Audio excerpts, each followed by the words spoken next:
Nëna vuri re se arkivoli vajzës së saj po avullonte, pa më afër dhe u trondit. Shpesh dëgjon histori për njerëz që kthehen nga të vdekurit, por ato shpesh konsiderohen si përralla popullore. Megjithatë, një incident që ndodhi në familjen e një vajze 3 vjeçare e bëri këtë histori realitet. Mary Jane Mendoza dhe burri i saj Juan Jose Martinez jetuan një jetë të qetë të lumtur në Villa de Ramos, një qytet i vogël rreth 1 orë nga Mexico City, me vajzën e tyre të vetme 3 vjeçare, Camila Roxana. Çifti zotëronte një restorant të vogël në qendër të qytetit. Nuk ishte asgjë për t'u dukur, por ishte një punë e mirë me të cilën mund të kalonin jetën të qetë dhe të mos qetësoheshin për asgjë. Familja, siç ndodh shpesh kur zotëron një restorant në një komunitet shumë të vogël lagje, ishte e pëlqyer nga të gjithë. Nuk kishte njeri pa një fjalë të mirë për Martinez Mendozas. Ata ishin një familje sjellshme dhe me zemër të mirë. Shqetësimi i vetëm i së cilës ishte të kujdeseshin për Camilën e tyre të vogël dhe të siguroheshin që ajo të kishte një jetë të plotë dhe të lumtur. Fatkeqësisht, kjo dëshirë nuk do të realizohej kurrë dhe kësaj familje të përullur do t'i duhej të përballej me një makt të vërtet në të cilën Camila e tyre e vogël do të përfundonte duke u dëmtuar më shumë, duke u bërë një viktimë e pafajshme dhe duke i lënë prindërit e saj dhe të gjithë ata që i njihnin plotësisht zemërthyer. Gjithçka filloi kur e vogla Camila Roxana Martinez Mendoza, 3 vjeçe, filloi të ndjente një dhimbje të fortë stomaku të shoqëruar me të vjella të shpeshta dhe temperaturë të lartë. Në fillim prindërit e saj nuk donin t'i jepnin shumë rëndësi, pasi është shumë e zakonshme që fëmijët të pasojnë episode të gripit dhe problemeve me zorët, veçanërisht gjatë verës kur temperaturat janë më të larta dhe trupi priret të dehidrohet lehtë. Ata shkuan në farmacinë e lagjes së tyre dhe u përpoqën të lehtësonin simptomat me ilaçe dhe një dietë të lehtë.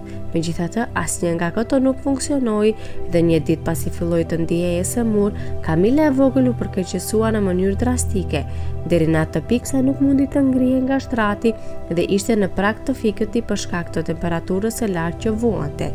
Kjo shqetësoi seriozisht nënën e saj Mary Jane Mendoza, e cila vendosi të kërkonte kujdes mjekësor profesional për vajzën e saj të vogël, për t'i dhënë fund dhimbjes së saj dhe për të zbuluar se çfarë po i ndodhte në të vërtetë.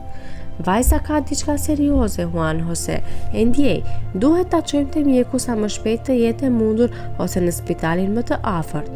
Foshnja jon është në gjendje shumë të keqe dhe unë jam e shqetësuar për jetën e saj. Nuk e kam parë kurrë më parë në këtë gjendje, i tha Mary Jane burrit të saj, kur pa që vajza e saj nuk po përmirësohej dhe ethet i shtoheshin. Mos u shqetëso Mary, ne do ta çojmë menjëherë te mjeku për një ekzaminim. Jam i sigurt se është thjesht një virus që ka nevojë për ilaçe më të forta dhe asgjë më shumë. Ata do të mund të na ndihmojnë të kurrojmë vajzën tonë të vogël. Mos ki frikë, i tha i shoqi duke u përpjekur ta qetësoj dhe t'i hiqte seriozitetin e çështjes. Megjithatë, çështja ishte më serioze nga se mund ta imagjinonin. Kur çifti e çoi vajzën e tyre te pediatri në mbetëlindjen e tyre, mjeku vendas u alarmua shumë kur pa gjendjen e vajzës dhe simptomat e rënda që ajo shfaqte. I tillë ishte shqetësimi i tij, saqë vetëm 10 minuta pasi e kishte ekzaminuar, ai u tha atyre se duhej ta çonin vajzën e tyre në spital sepse rasti ishte shumë i avancuar dhe kishte nevojë për kujdes dhe ndihmë të specializuar mjekësore. Çifti ishte shumë i frikësuar dhe pasi e futën sërish vajzën e tyre në makinë, e quan me shpejtësi në spitalin më të afërt në El San Luis Potosi, në shtetin qendror të Meksikës. Ata shkuan në spitalin Baso Comunio të Salas de Hidalgo, ku ajo u shtrua me urgjencë për atë që dukej të ishte një rast i rëndë dehidrimi. Mjekët e spitalit vendosën një peshqir të ftohtë në pjesën e poshtme të trupit të saj për të ulur temperaturën e saj dhe një oksimetër për të monitoruar nivelet e saj të oksigjenit, por nuk kryen asnjë analizë ose analizë shtesë për të përcaktuar shkakun e simptomave të Camilës. Të nesërme në mëngjes, pasi konstatuan se ethet ishin ulur dhe Camila kishte pushuar të vjellat, mjekët e lëshuan atë dhe i dhan paracetamol. Zonja Mendoza nuk ishte bindur për vendimin apo trajtimin që kishte marrë vajza e saj në spital.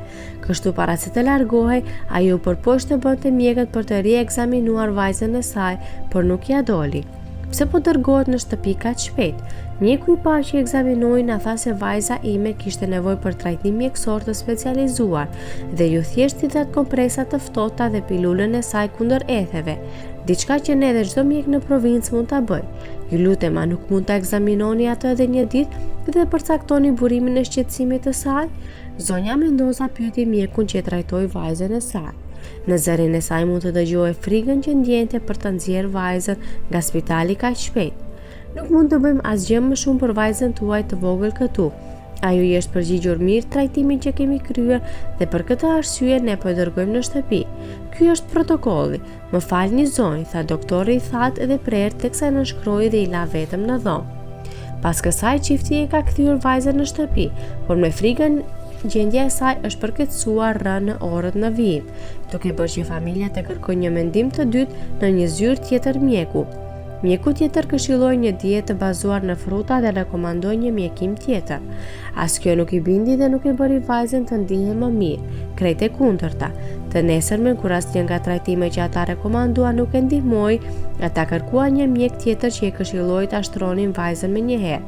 Ky e bëri atë të shtrohej përsëri në spitalin Selena midis orës 9 dhe 22, ku mjekët dhe stafi mbështetës mjekësor pranuan për të stabilizuar gjendjen e saj, e cila ishte përkeqësuar që nga hera e fundit që ajo kishte qenë atje.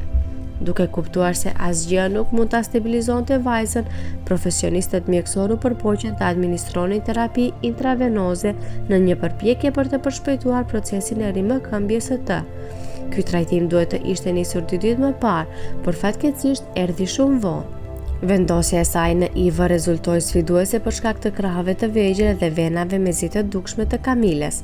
Pavarësisht vështirësive, një infermiere ja doli përfundimisht.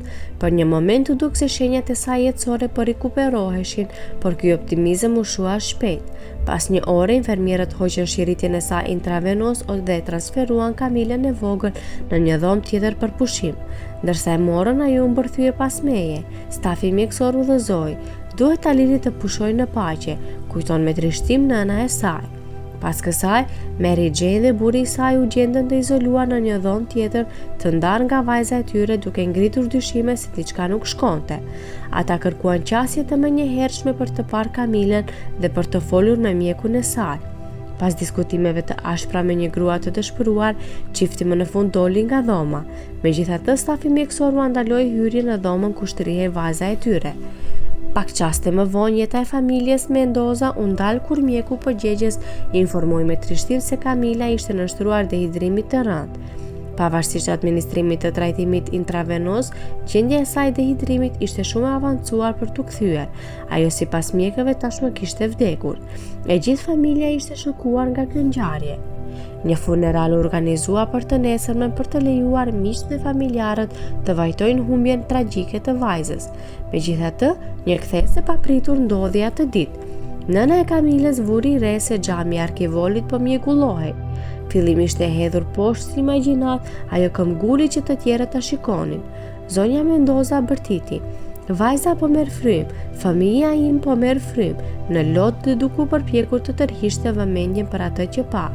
Skepticizmi mbizotroi derisa gjyshja e saj nga babai në të 80-tat e hodhi një vështrim më të afërt. Për tronditjen e të gjithëve, Kamila me të vërtet po lëvizte syt dhe pas ekzaminimit ajo kishte ende një puls. Familja tani e bindur e kuptoi se mund të kishte shpresë për mbijetesën e Kamilës. U thirrën shërbimet e urgjencës, duke çuar Kamilën me ngut në spitalin ku mjekët u përpoqën ta ringjallin. Fatkeqësisht përpjekjet e tyre ishin të kota. Në vend që të festonin rikthimin e Kamilës në jetë, mjekët e diagnostikuan atë me edem të rënd cerebrale, fajtori i heshtur që përfundimisht i kishte marrë jetën. Një gjendje e pa diagnostikuar në kohë, me pasojë humbjen e pakthyeshme të një vajze 3 vjeçare. E shkatëruar dhe mbushur me mlef, familja Mendoza kërkonte drejtësi. Certifikata fillestare e vdekjes përmendi dehidratimin si shkak, ndërsa e dyta përfshinte edemen cerebrale dhe pamjaftueshmërinë metabolike. Familja pretendon se neglizhenca mjekësore, jo vetë sëmundja, çoi në vdekje tragjike të Kamilës.